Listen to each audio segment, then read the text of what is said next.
வணக்கம். சென்னை எழும்பூர் ராஜரத்ன மைதானம் அருகில் மாபெரும் ஆர்ப்பாட்டம் நடைபெற்றது. தமிழ்நாடு நுகர்பொருள் வாணிபக் கழக கணினி பணியாளர் சங்கத்தினர் தங்களுடைய கோரிக்கைகளை வலியுறுத்தி இந்த மாபெரும் ஆர்ப்பாட்டத்தில் ஈடுபட்டனர். முன்னதாக இந்த ஆர்ப்பாட்டத்திற்கு சங்கத்தின் தலைவர் மணிவண்ணன் அவர்கள் தலைமை வகித்தார். செயலாளர் சிவ சண்முகமணி அவர்கள் வரவேற்புரை வழங்கினார். கூட்டுறவு சர்க்கரை ஆலை தலைவர் இளவரசி, சிஐடியு மின்சார வாரியம் ஜெய்சங்கர் மற்றும் சிஐடியு புவனேஸ்வரன் ஆகியோர் சிறப்புரை வழங்கினர். சரியான நேரத்தில் சம்பளத்தை வழங்கிடு.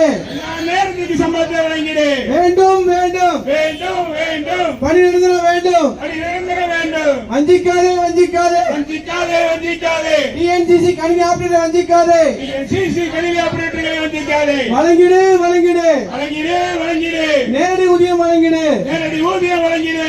வழங்கிடு வழங்கிடு வழங்கிடு வழங்கிடு வழங்கிடு வழங்கிடு வழங்கிடு வழங்கிடு பணி நிரந்தர வழங்கிடு.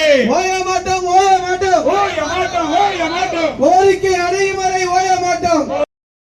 அதனைத் தொடர்ந்து செய்தியாளரிடம் பேசிய சங்கத்தின் தலைவர் மணிவண்ணன் அவர்கள் தெரிவித்திருப்பதாவது: டிஎன்சிஎஸ்ஸில் 17 ஆண்டுகளாக ஒப்பந்த அடிப்படையில் பணியாற்றும் கணக்காளர்கள், கணினி மேற்பார்வையாளர்கள், கணினி பதிவாளர்கள் உட்பட 300 பேரின் வாழ்வாதாரத்தை கருதி நேரடி ஊதியம் வழங்கிட வேண்டும். டிஎன்சிஎஸ்ஸில் பணியாற்றி வரும் கணினி பணியாளர்களின் பணி ஒதுக்கீடு வழங்கிட வேண்டும். பெண் கணினி பணியாளர்களுக்கு சம்பளத்துடன் மகப்பேறு விடுப்பு உள்ளிட்ட அடிப்படை உரிமைகளை வழங்கிட வேண்டும் என்பன உள்ளிட்ட கோரிக்கைகளை வலியுறுத்தி பேசினார். ஆர்ப்பாட்டத்தின் இறுதியில் பொருளாளர் சுமதி அவர்கள் நன்றியுரை வழங்கினார்.